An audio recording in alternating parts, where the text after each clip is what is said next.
Ladies and gentlemen, now it's too late with Alan Mosley. Yeah. All right.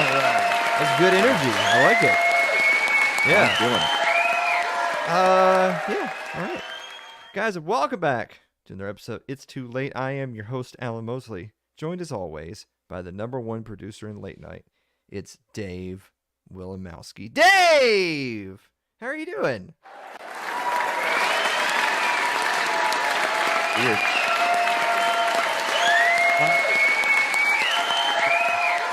I got sweet coffee I'm drinking, so I'm all hyped up, ready to go. How you doing? The audience couldn't hear you over the gales of applause. Yeah. I'm doing good. Now you can drink coffee at night like that, but still make it to bed. Oh yeah. I kind of sedate myself afterwards. Oh. Okay. Yeah. All right. Well, we'll Plus, nothing can resist my exhaustion. Wow. Okay. Yeah. Well, now you make me feel bad that we're doing the show and stuff. It's like, oh, Dave's struggling, and you're drawing him into the studio. I gotta live my life, you know. All right. Whatever. Um, welcome back to another episode, guys. I'm so excited for you to be here because in just over a month, just over 1 freaking month, is the 5th annual It's Too Late live show happening in beautiful downtown Columbia, Tennessee on June 3rd. But you got to get your tickets. Tickets are free, by the way. So, like, you know, it's so that we can know who's going to be there. Like, it's not that hard, you know.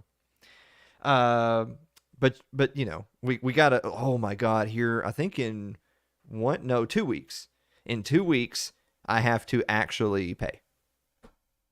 Oh, yeah. So we better get those numbers in there. Yeah. Better get those subscriptions and then PayPal's. Yeah, or otherwise everyone's getting like toast and water. Yeah. But don't forget to subscribe on Twitch. Yeah. Oh my God. Yeah, we do the thing with Twitch.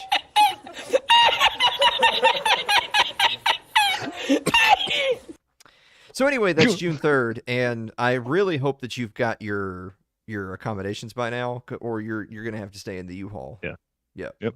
But I've heard that can be luxurious. Yes, you can really fix them up. Okay. All right. Oh my God, the big news this week. Fox News has parted ways with Tucker Carlson.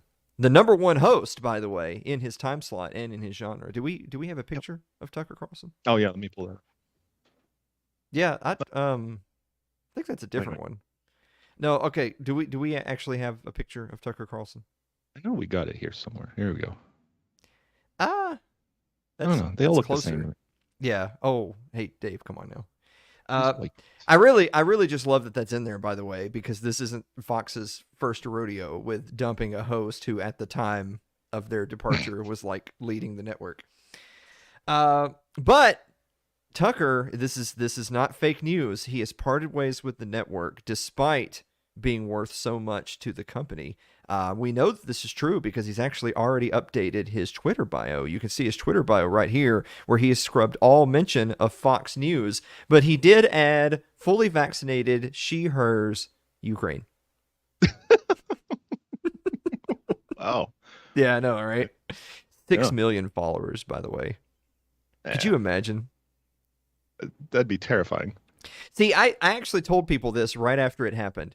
You want to know why his show got canceled? His show got canceled because when you have 6 million followers, they can't keep up with the lore.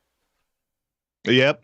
Yeah, we've always said. Yes. Yeah. Like you got to stay like high 3 digits, low 4 digits, because if you have any more than that, because you got to go all the way back to the first episode and watch from the beginning. Otherwise, you don't get the. Yeah. You know, and you wouldn't even know what that means. Yeah, exactly. Well, there's people. I'm sorry, I'm going to go on a rant really quick. So we have more people now than ever listening to the podcast version of this goddamn show. When oh my gosh, that doesn't like half of the show's not in it. Yeah, it's just for our voices. Yeah, they just like your smooth baritone, Dave. Yeah. That must be what it is. You like that, huh? You really like. Here, I'm gonna play. This is what you should have clicked when you did that. Oh yeah, you like that voice. It sounds nice, doesn't it?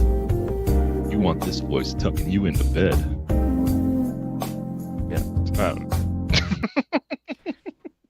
Imagine people tuning in for the first time and they see that shit. Yeah. You know, like what? They don't know the lore.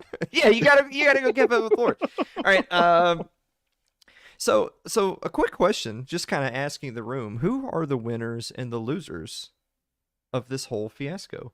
Now we know that Fox News is certainly not the winners. Take a look at this article right here. Now, granted, it's rebounded a little bit, but after the announcement that he's leaving the networks, Fox shed $930 million. Oh my God. Wow. Imagine losing $1 billion. I mean, you could argue that that's what he was worth to the company. Yeah, that seems like it. Yeah, you absolutely could. And of course, you know, it's an interesting conversation to have, right? Because people are wondering, why did this happen?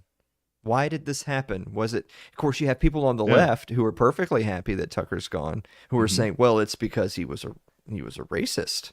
Well, it's the hate speech. That's why. That's why it's because of the things he said about January 6th. That's why he's not there anymore. Oh. Yeah. Exactly. And then of course you have other people saying that, well, he said some really anti-war things, and the military industrial complex. Yeah. He said some anti-jab things. Oof. He said some Rona things. Yeah. And he actually recently did a monologue where he explicitly talked about how Big Pharma owned all the major networks and people couldn't tell the truth, which is funny for him to say. Now, granted, in his own monologue, he never mentioned Fox. He was talking, because that's his employer at the time. He was talking about CNN and MSNBC. But it's one of those things where it's kind of like tongue-in-cheek. It makes you wonder if he knew, and he's a smart guy. I'm sure he did know. Fox takes just as much money from Pfizer and Moderna as those other networks do. So he's on air talking shit about one of their biggest sponsors. Imagine coming on this show and talking shit about Fox & Sons coffee. I would never. No, absolutely not. Which you can find at foxandsons.com. If you use promo code ITL, you get 18%, because 18, it's got to be 18 if it's any less than, minimum. Yeah. That's a hard cap. 18% orders of $25 or more. I'm sorry. I've got the Den Blend Light right here. Can we get a shot of the Den Blend Light? Oh yeah. Yeah. Oh, it's I good. love to smell its whole. So this is the Den Blend Light roast. Yeah. This is the Den Blend Light. Oh my God, you got the Den Blend Dark. Yeah, show him. You got the Den Blend Dark. Yeah. Because Dave was some good stuff. Yeah, he was bitching about his pay, and so we sent him the Den Blend Dark. How about that? But of course, as everyone knows, light-skinned beans are smarter than dark-skinned beans. I think they just have more caffeine.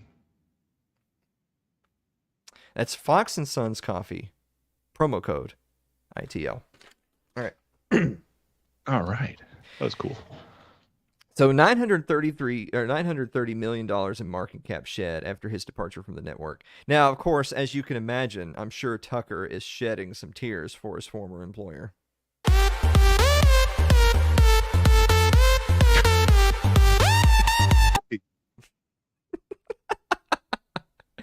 But don't you worry. I don't want you to be concerned about Tucker Carlson. Which, by the way, there was all these people on social media like doing these tributes to the guy, and it's like, he's not dead. Like, people were doing memorials for Tucker Carlson. I was like, I think he's okay. You will be missed. Yeah. But even if news content is a thing of the past for him, he has a budding career on the big screen. Check out his upcoming movie with Jennifer Lawrence. Oh.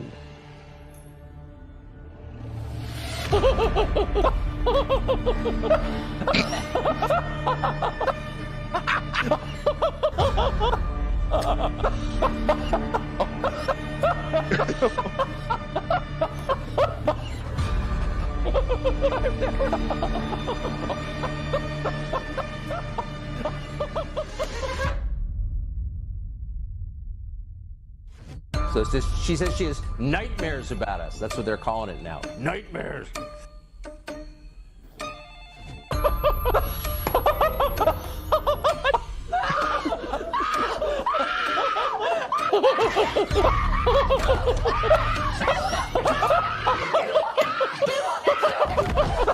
Yeah. All right, we're flattered. I love the internet so much. Right? Yeah. That's beautiful. Oh, and also, because, we like to be fair and balanced on here, Don Lemon also got fired by CNN. Oh, what? Oh. Oh, do we have a picture of Don Lemon? Yeah, here you go. Oh, it's so sad. I can't even tell those people apart. Wow.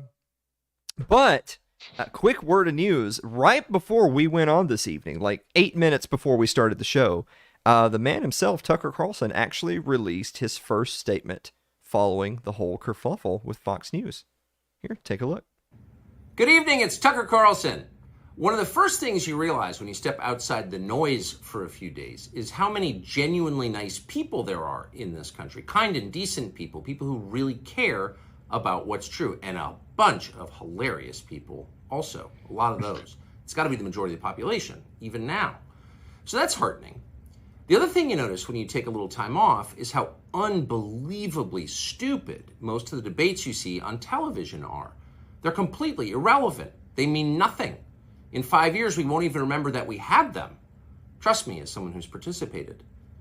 And yet at the same time, and this is the amazing thing, the undeniably big topics, the ones that will define our future, get virtually no discussion at all. War, civil liberties, emerging science, demographic change, corporate power, natural resources.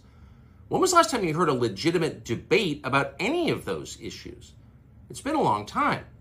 Debates like that are not permitted in American media. Both political parties and their donors have reached consensus on what benefits them, and they actively collude to shut down any conversation about it. Suddenly, the United States looks very much like a one-party state. That's a depressing realization, but it's not permanent. Our current orthodoxies won't last. They're brain dead. Nobody actually believes them. Hardly anyone's life is improved by them. This moment is too inherently ridiculous to continue, and so it won't. The people in charge know this. That's why they're hysterical and aggressive. They're afraid. They've given up persuasion. They're resorting to force. But it won't work. When honest people say what's true, calmly and without embarrassment, they become powerful. At the same time, the liars who've been trying to silence them shrink, and they become weaker. That's the iron law of the universe. True things prevail.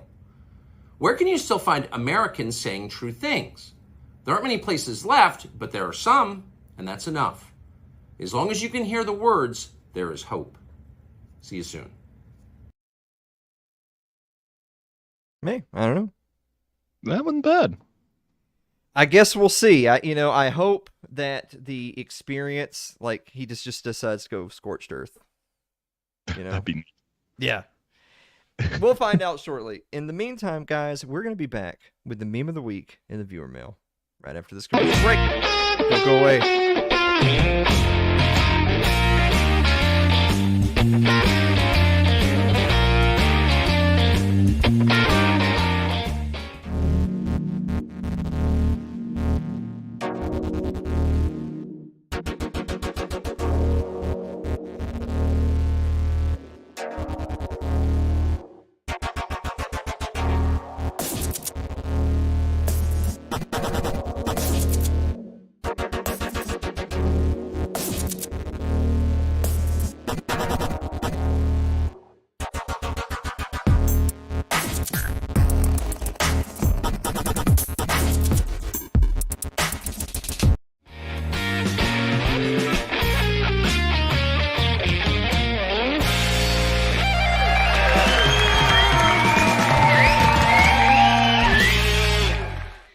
Welcome back to the show, everybody. Let me tell you about another one of tonight's sponsors, which is Pat Crest Botanicals, which you can find at patcrestbotanicals.com. If you use promo code It's Too Late, all one word, It's Too Late, you get 30% off your order.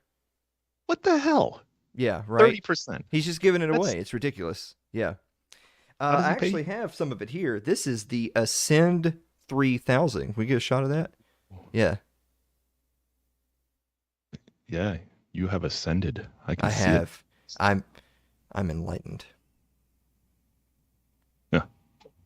Yeah. I hear Alan is working to get Tucker on as a guest. Sure. Yeah. Well, Dave, call him up if you don't mind. Yeah, I'll get him on the horn. Hold on. Okay, great. Yeah.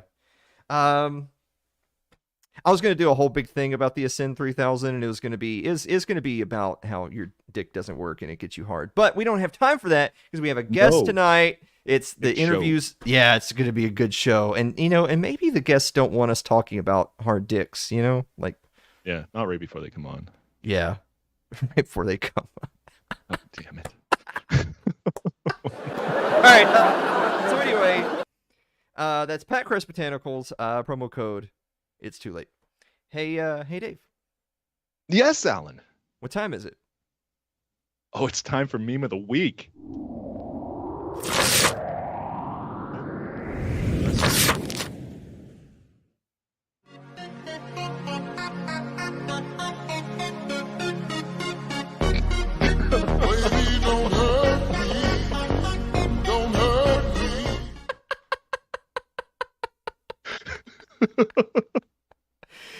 All right, boy, we've all been there. Yeah, I know, man. But we do have a bonus meme. Check out the bonus meme. What the predator sees after chasing me for 15 seconds. Ow. Ouch. Boy, Ow. yeah, I feel that, Yep. Yeah. I can't run anymore. Yeah. Oh, you can't run anymore? No, I'm too old. Oh. I don't know. I haven't tried. I assume. Yeah. Yeah, you reach a certain point in your life where you're like, the last time I tried to run, I did, but I'm afraid now. Yeah, that's kind of where I'm at. Yeah, I'm old. I'm a big, heavy guy. Yeah. Because I just don't. It's kind of like Pandora's box. You may learn something about yourself that you didn't want to know. All right. Apparently, I have genetically bad knees.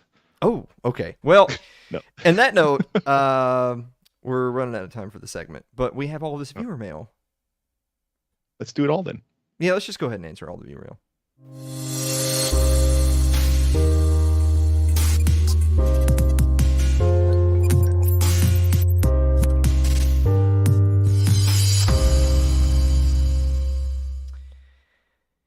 Eric Eli writes, Dear Alan and Dave, what iconic sci-fi movie weapon would you like most to have? Lightsaber.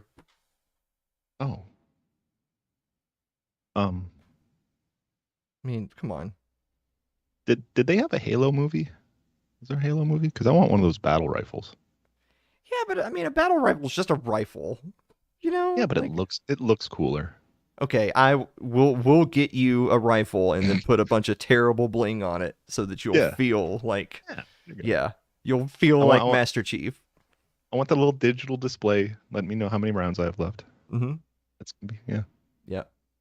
If you were a true Chad like Clint Eastwood, you would ask your opponent how many rounds you have left. Do you feel lucky, punk? Yeah. But I mean, a lightsaber, like, it's compact. You can carry it around everywhere, and like, think of all the times in your life where if you had a lightsaber, your problems would have gone away. Yeah. Mm-hmm. Like those bags that just say tear here, and it's like it doesn't just tear there. I would have taken mine to school every day.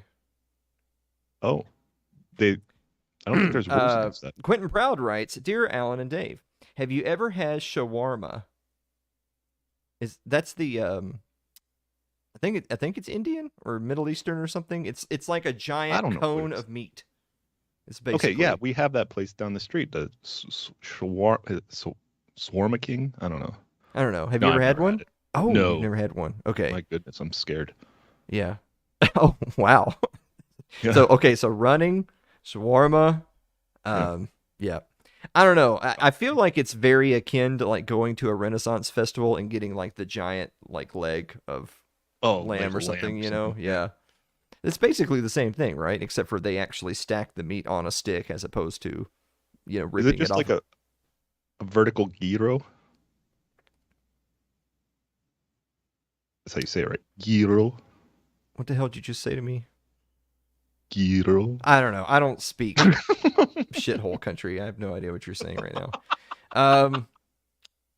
Let's see. Stephanie Jean Brooks writes, Dear Alan and Dave, is it a mistake to order fish at a steakhouse? Okay. You should get what you want. But why are you at a steakhouse? Like, because if you get something at a steakhouse and it's not going to be some great steak, it's just going to be something else that's overpriced. Maybe you got drugged there and you don't want steak. You got drugged? Reason. You got drugged? Like Bill Cosby? Drugged there. Oh. Yeah, you just kind of wake up there. Okay. All right. I don't know. I wouldn't order fish at a steakhouse because I don't think I would order fish anywhere. No, that's 90% of the time that's the wrong choice. Yeah. Have you ever had catfish? Yeah, I did. I did at one of the local breweries, and I didn't like it. It was like they might have did it wrong. I think it was like blackened or something. So it Oh, just no, kind no, of no, no, no. It's gonna be yeah. fried. Are you kidding me? That's all they had. Okay. I'm going to try something new. All right. Well, we do that here. Okay, so that's a Yeah. thing. Yeah, Down there. that's a thing. Damn, it's more food I'm going to have to eat that weekend. Gonna have to. Yeah. Jonathan Carranza writes, Dear Alan and Dave, would you do a segment in which you interview an AI chatbot? No, Yeah, that doesn't sound cool at all. not at all. Yeah, no. Keith McQuarrie writes, Dear Alan and Dave, how do you take your Waffle House hash browns, smothered, covered, etc.? Boy, you want to talk about more stuff you're going to have to eat that weekend. Oh, boy. I got to try that. What is it? Everything or whatever? All the way. All the way. Yeah, if you get it I all the like way, going all the it's way. just the Yeah. whole list. Yeah, you've been all the way a time or two. Mm-hmm. So, yeah. I'm So always it's- open for it. So that's like chili, cheese, jalapenos, onions, mushrooms. It's the works. That sounds beautiful. Like you Well- could even hold the hash browns. You know what the tough thing is though, is that's just the toppings on the hash browns, which are Yeah. the side item on your meal. So you're Yes. gonna have your work cut out for you. We should just live stream the whole weekend. You know what? Let's do that. Yeah. Let's do that. Andrew Avery writes, Dear Alan and Dave, does this week's news cycle have you tuckered out? Mm. Well, at least that was topical to this week. Last week, Yeah, that was good. Andrew was That was doing good. like a week-old joke, you know? Yeah, you can't have So that. that's not bad.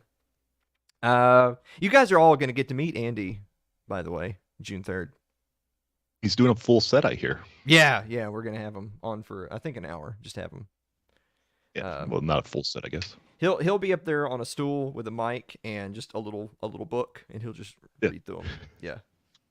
D3 writes, Dear Alan and Dad, what do you think about Aaron Rodgers joining the New York Jets? Oh boy.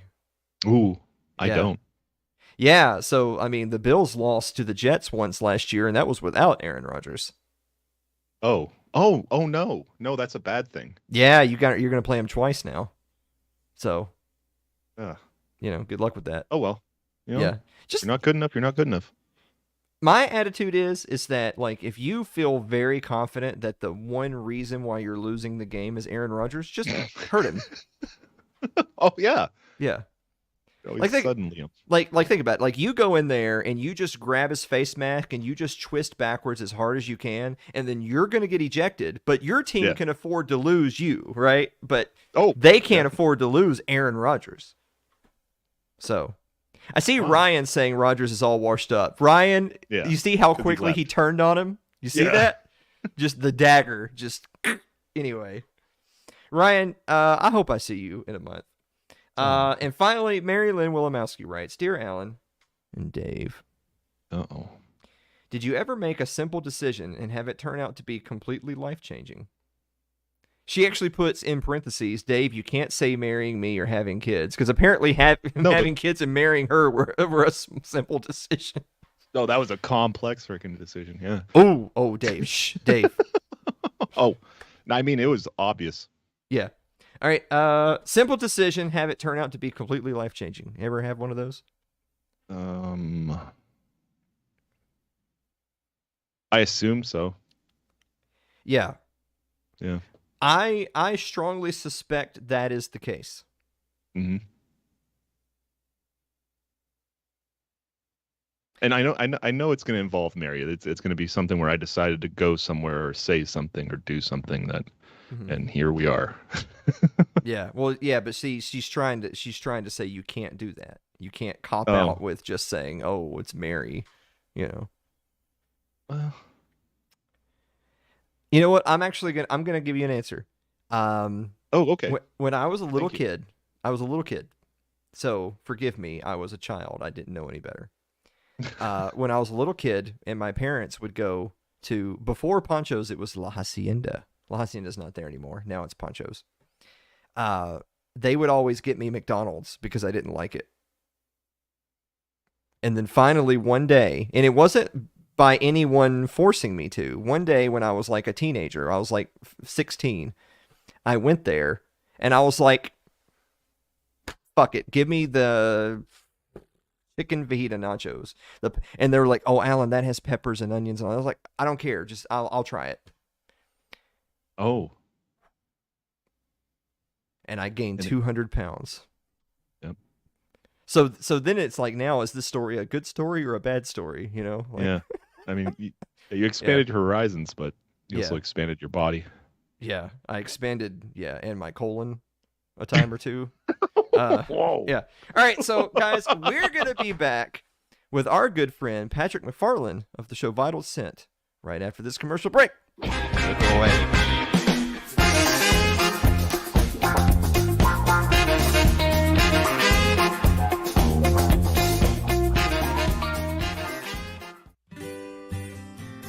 Your ad could be playing right now, reaching thousands of potential customers. Sadly, it's not, but it could be. Find out how to be an advertised sponsor for It's Too Late with Alan Mosley. Email us at info@alanmosley.tv.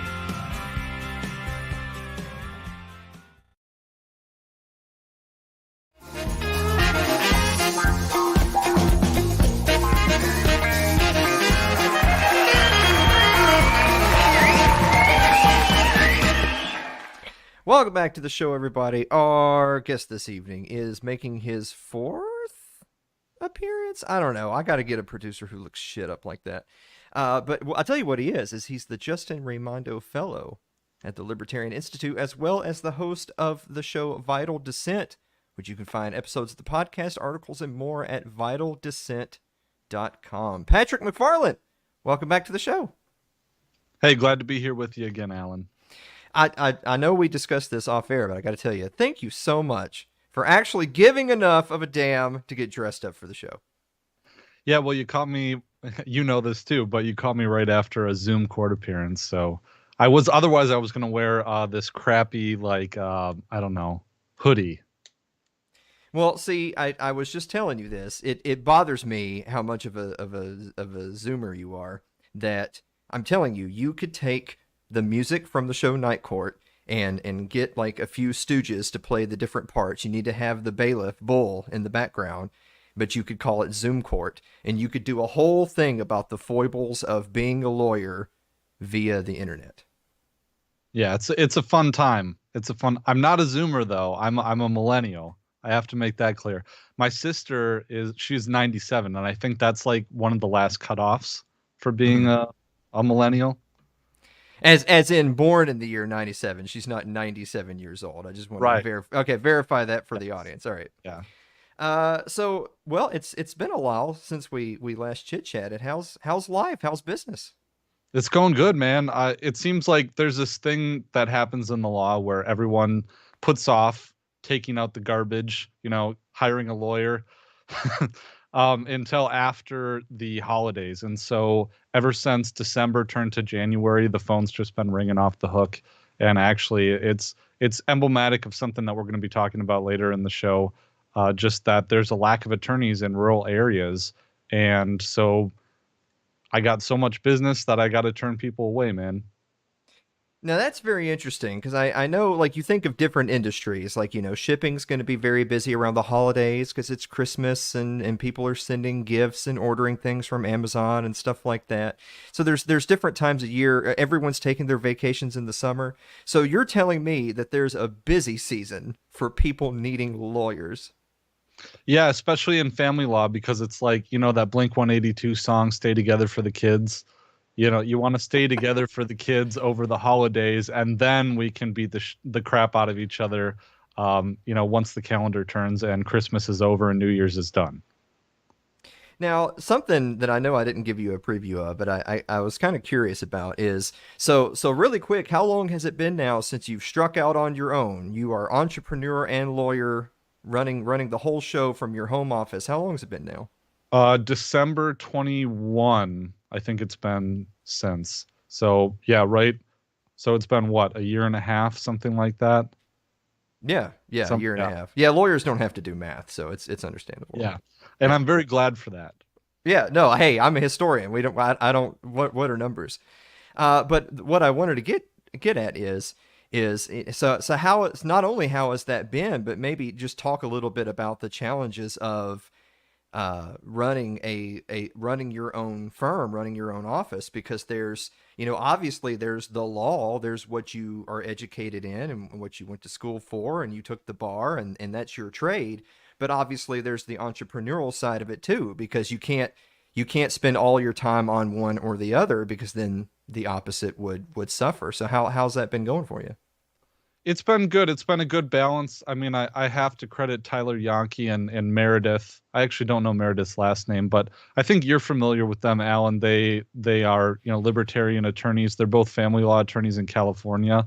And, I asked them advice and bounce ideas off of them, because Tyler, he's like me. He runs his own firm. He's just a solo practitioner. And it's one of the best things I've ever done. He encouraged me to do it when I was considering it. And I think that it's actually been a lot easier than I thought it would be. However, my overhead is low. I don't have any staff.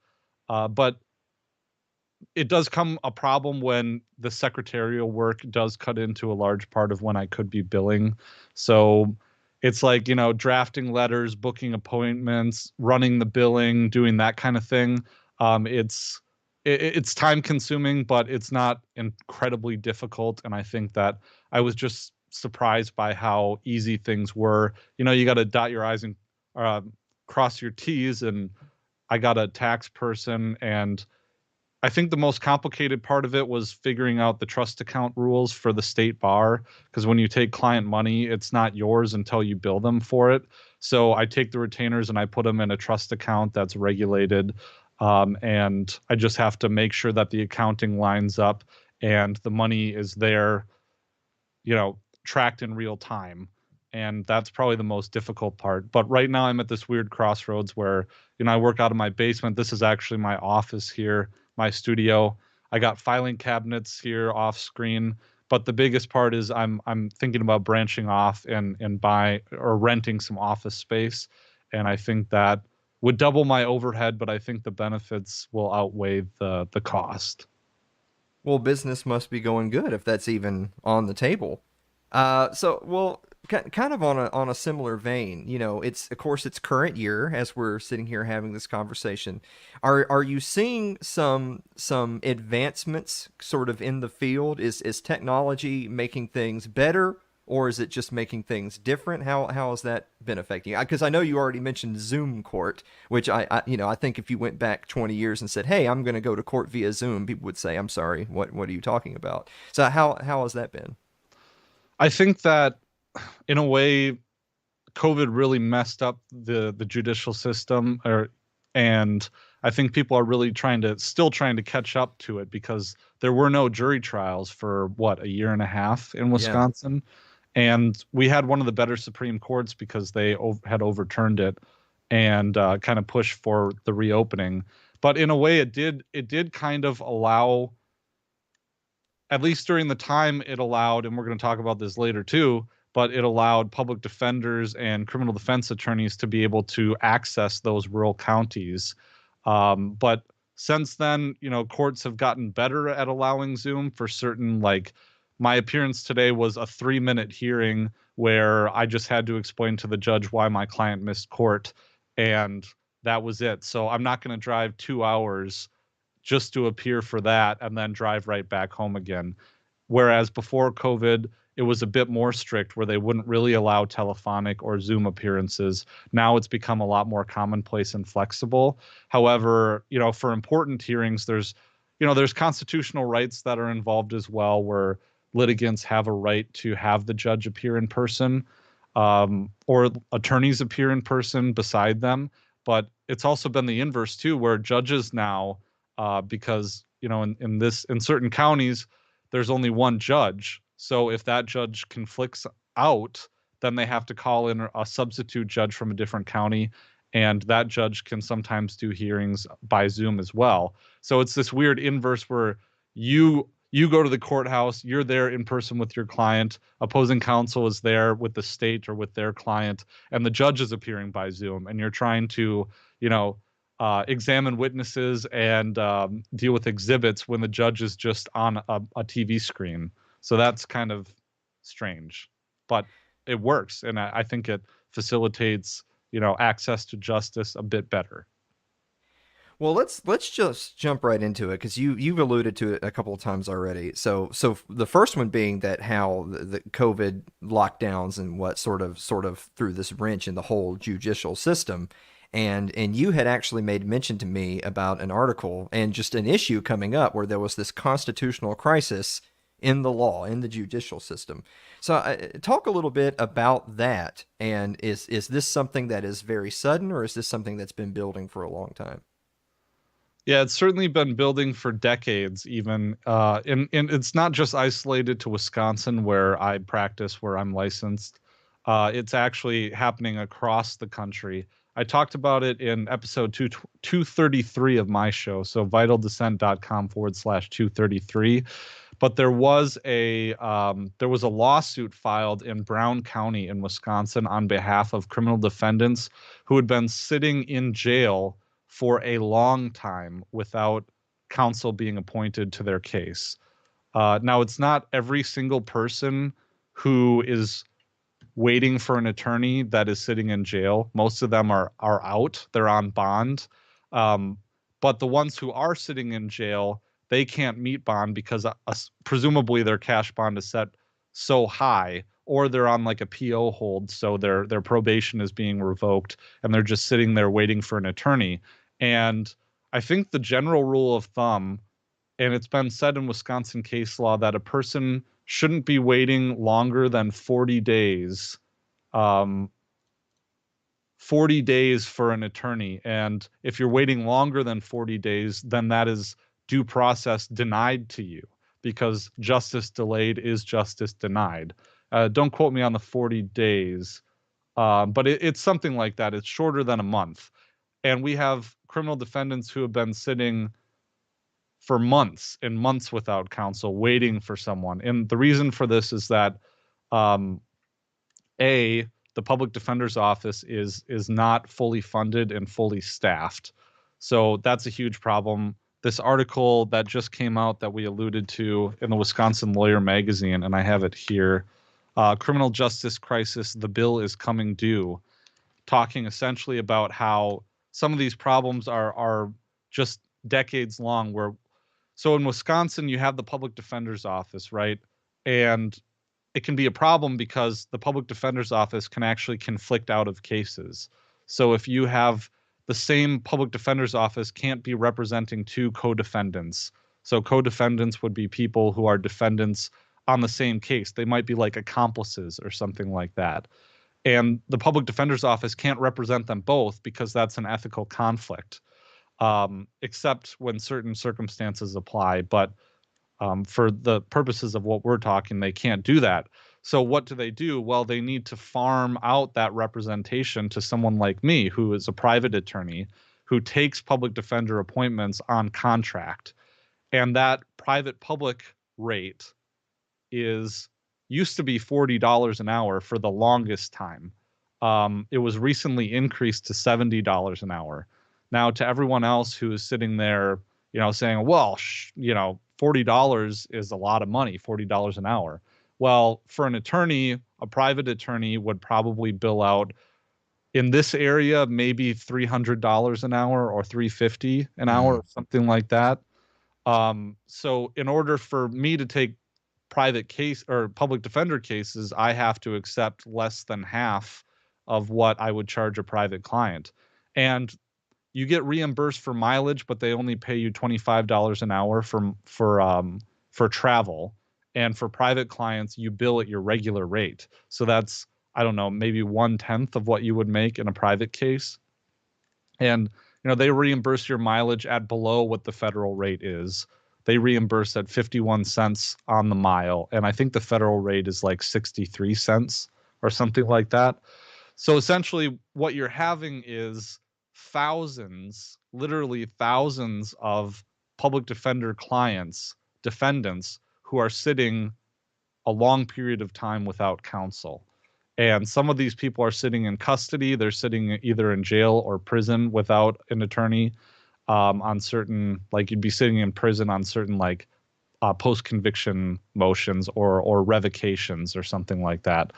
But yeah, essentially there was a case filed in Brown County a few months ago in August of 2022, essentially saying you got to do something about this, that the governor, Tony Evers, and all of these public officials are tasked with the responsibility of making sure that the public defender's office works. And so they were sued in Brown County with a bunch of defendants who are sitting waiting appointment of attorneys as the plaintiffs.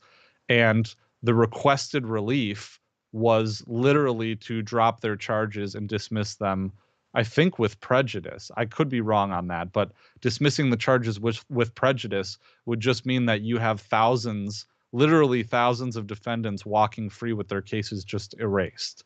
Now, this could be anyone from someone who's, has a pending misdemeanor theft to homicides to, sex crimes, things like that.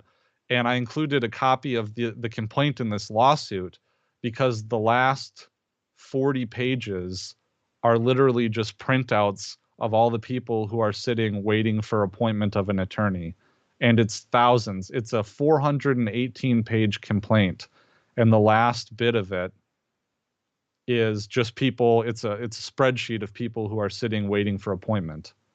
So yeah, the last 380 pages are just a chart of those people. So I talked for a long time. Anywhere you want to jump in and follow up on that? Well, I know that, of course, the in our social circles and our audiences, you're not going to find a lot of people who are big fans of the government.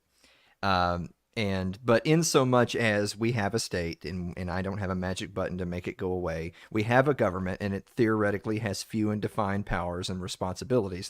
It's all, of course, that we're all speaking in theory here, but the things that your tax money is going for and that you're voting for elected representatives for, among the few things they're supposed to do is provide a judicial system, correct?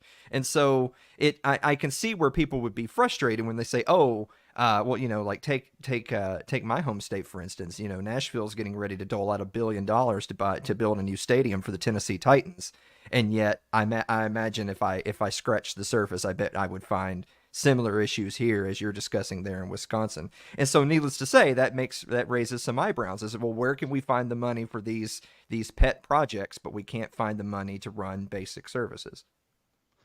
Right, and it really, I mean, it's frustrating because the rate has been so low for so long. I mean, I heard talk behind the scenes that they might raise the rate from $70 to $120 an hour, which would be massive, but it still wouldn't solve the problem.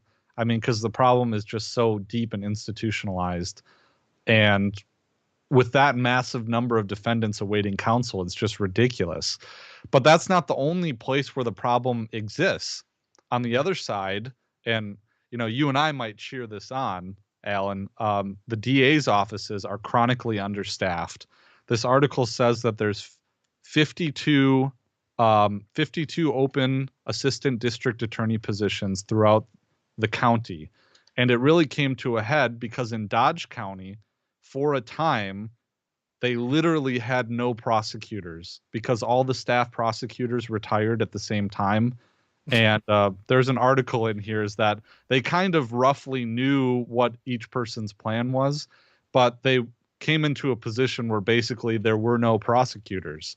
So part of that is just because corporation counsel positions pay better generally than the DA position. So corp counsel would be like the attorney for the county, right? The person who would do all like the municipal citations that are non-criminal, or I don't know if there's a land dispute or something like that, or if there's, I don't know, maybe a personal injury case or something that's small that the county would need an attorney for.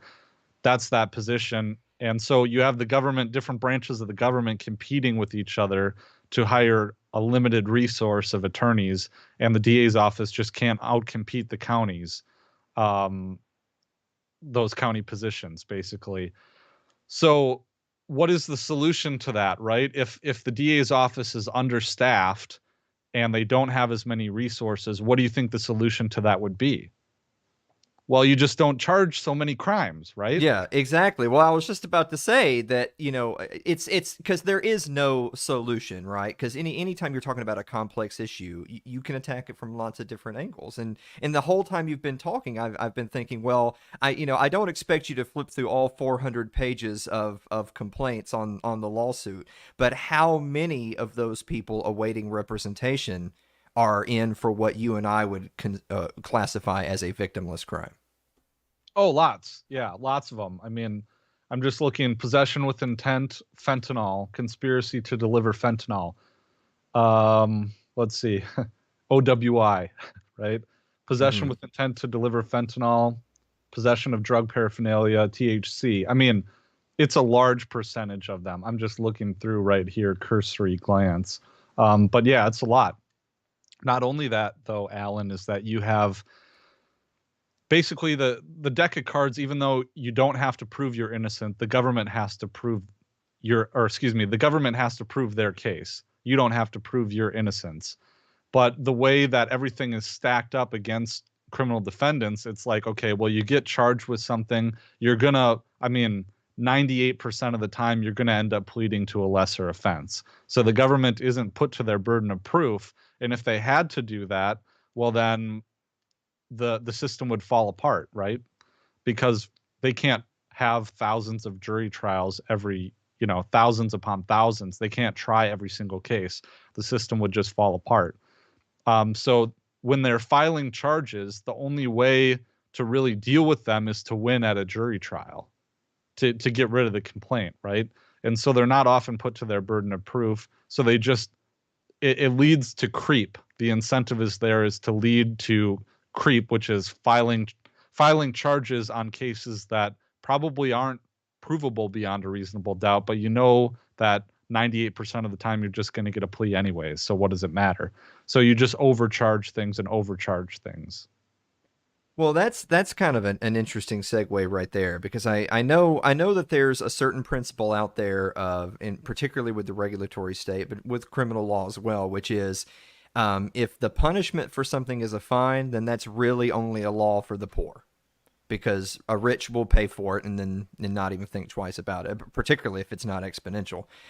Whereas, and I know that's sort of related to what we're talking about here with representation, that obviously someone of means is going to be able to afford their own private counsel, and they're not going to be sitting in prison for 2, 3, 4, 5, 6 months waiting for their turn or their phone call. Whereas obviously people who don't have the means to hire representation are the ones that are victims of this. And of course it's a double whammy, right? So not only are they of a low enough income that they can't buy their way out of this issue that you're discussing, but obviously if they're locked up for all this time, they're not going to work, right? So they're just falling further and further into the hole. Their lives are ruined even if the charges get dismissed. Right. And it leads to another interesting situation too, where, okay, so you are stuck in jail for a while, whether it's on like a PO hold or that your cash bail has been set so high. Even people who are of means, they can fall into qualifying for the PD's office, right?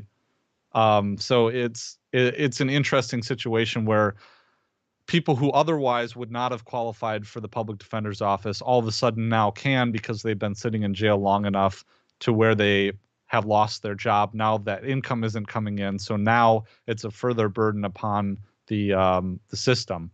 And I don't know, you probably heard about all this like cash bail reform, like Sure, bail yeah. reform, Mm-hmm. and people talking about this wave of criminality and violent crime that's sweeping the United States. So obviously we have to make it so that people can't get out of jail as easily. Okay, well, the county jails are overcrowded. There's not enough beds. There's stuffing facilities full of people. And now you're making it harder to bail out. And it's like everything the legislature does just exacerbates this problem. And we're just saying, the system is falling apart. It's held together with duct tape and paper clips.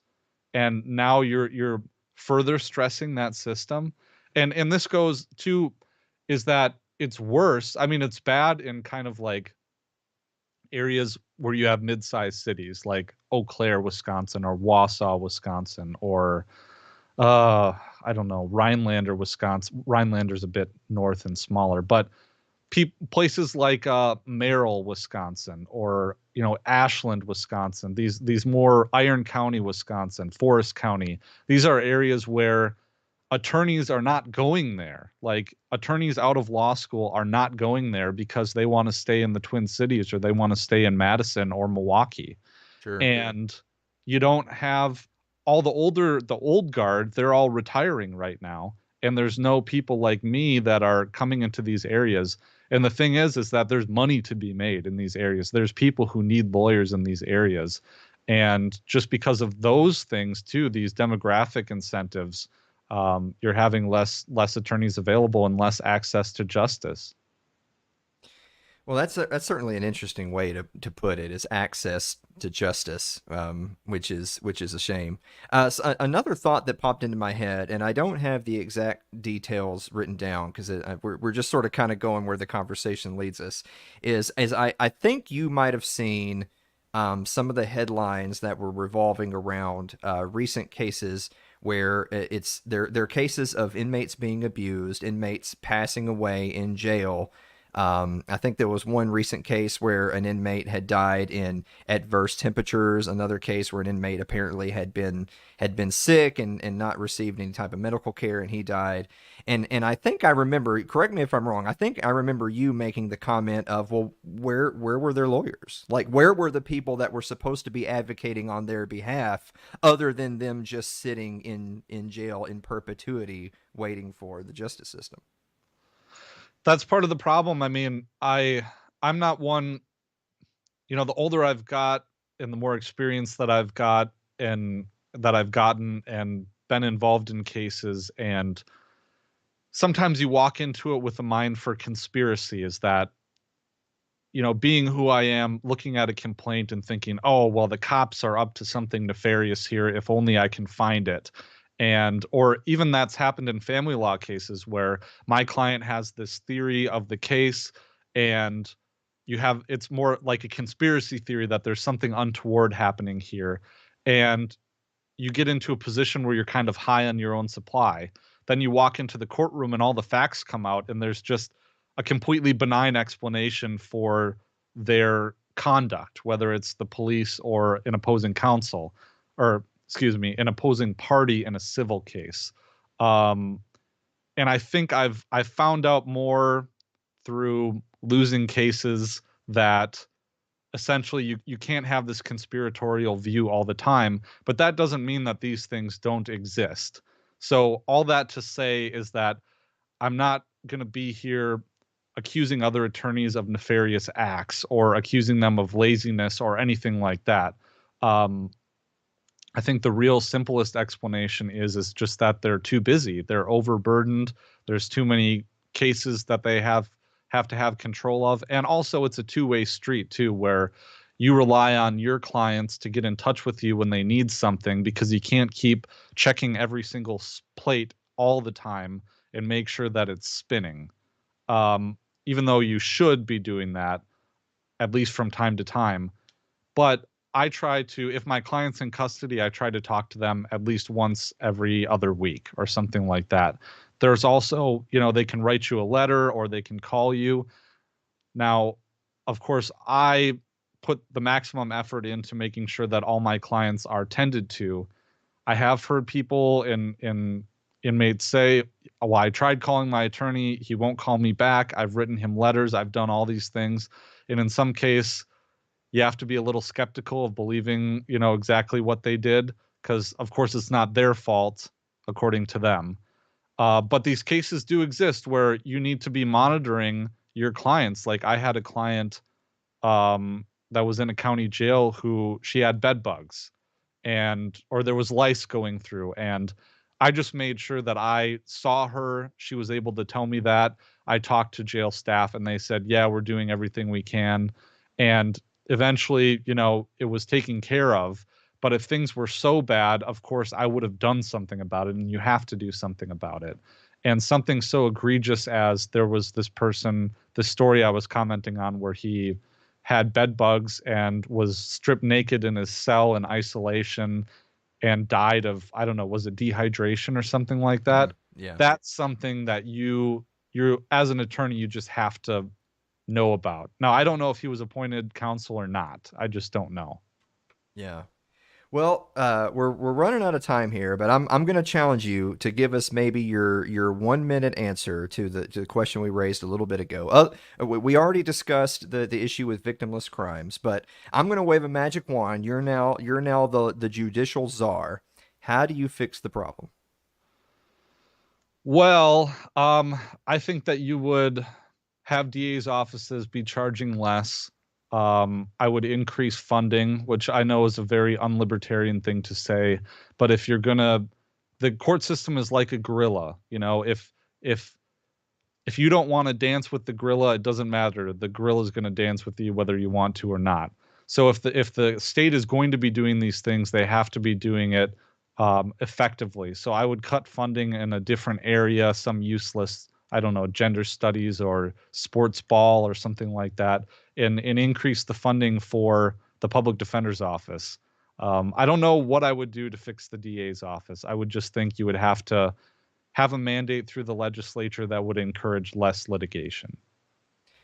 I think something, Patrick, that you and I might talk about in the future sometime, because I don't think we have time to do it today, is the concept of district attorneys and judges being held more responsible for when they do commit nefarious activity. Whereas I know our good friend Suzanne Sherman, who also is a lawyer who's been on the show before, has discussed to us at length about how you almost just don't see it. I mean, documentaries have been made where, I mean, just terrible actions are taken by people in these positions of authority. And it's just so rare to see them be held responsible in any meaningful sense. I mean, we're only just starting to see instances where police are held responsible, and even that's rare enough. But for DAs or judges to be held responsible when they break the rules, it's practically never. Right. Is to the point. So you're getting at qualified immunity, kind of repealing qualified immunity and stuff like that for DAs at least. And I mean, you could adopt like a Rothbardian system of bail, is that, you know, if you have a case that ultimately fails and you've been keeping someone in custody, you have to pay them restitution, right? Sure. Yeah. I mean, well, of course, we know of instances where people sue for wrongful arrests and things like that, and they get awarded these. Of course, you always hear the headlines of when people get awarded outrageous sums, and you think, well, gosh darn it, that just means the taxpayer has to pay it.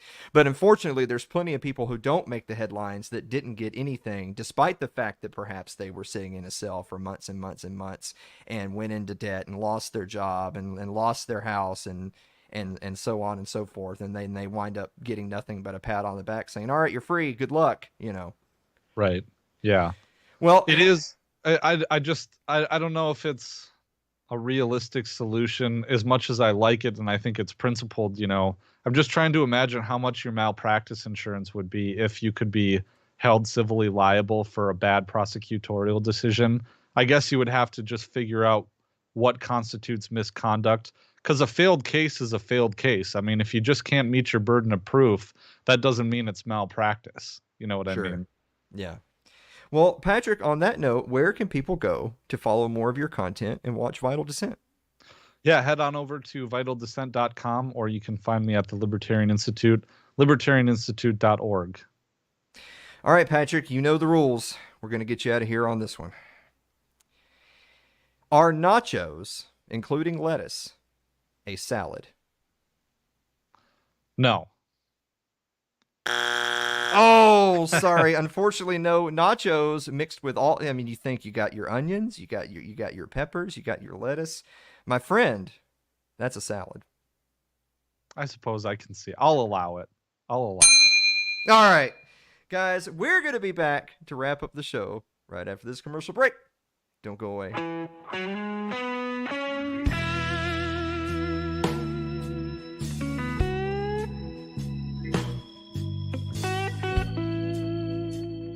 If you're enjoying tonight's show, consider supporting the program by becoming a member of our Patreon.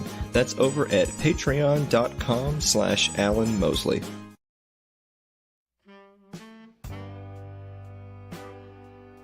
like our Facebook page. It's facebook.com/AlanMosleyTV. You can follow me on Twitter. It's twitter.com/AlanMosleyTV. Subscribe to our YouTube page. It's youtube.com/AlanMosleyTV. We're also on Odyssey. Go and support a free speech platform. It's odyssey.com. It's Too Late with Alan Mosley, or at Alan Mosley TV. But if you're more of a listener than a watcher, you can get us on your favorite podcasting platform of choice. It's now Spotify. We still do this every week. It's not even Anchor anymore. It's Spotify. But also, don't forget to get your light roast, your dark roast, your electric boogaloo. What else is there? However you like it, man. There's a lot of different things. Yo, they will do what you want. Mm-hmm. They will do Make it what happen. you want. Yeah.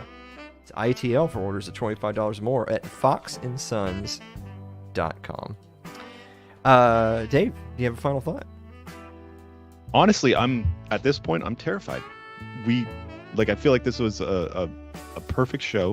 You had a great guest. I didn't screw anything up yet. Mm-hmm. All I have to do is stick the landing. So I'm going to try to do as little as possible. Fair enough. After party? Real quick. Okay. Just in and out, right? Yeah, in and out. Yeah. We'll insert ourselves. So, into the after party. See, they don't know the lore. Yeah, but the lore spans different days of the week, too, you know? Mm-hmm. Oh, Yeah. Yeah, if you're not watching all the companion casts, then... Mhm. Yes. Yeah, the spin-offs. Yeah. Guys, thank you for watching another episode of It's Too Late, and we will see you next week. Okay, so all I have to do is not say anything stupid. And Yeah. we can just slide out of here. Yeah, like I know that right now on the tip of your tongue is the biggest N-word you've ever said, but Oh my gosh. but just hold it for like 20 more seconds. But I mean, I had this one friend, he said it was cool. Well, yeah, if Elmo's just singing along to Elmo's favorite song, can Elmo say it then?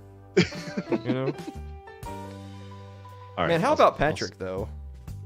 Yeah, he seems like a really cool dude. Yeah, but he's been on this show 4 times. What a fucking retard, am I right? What's wrong with him?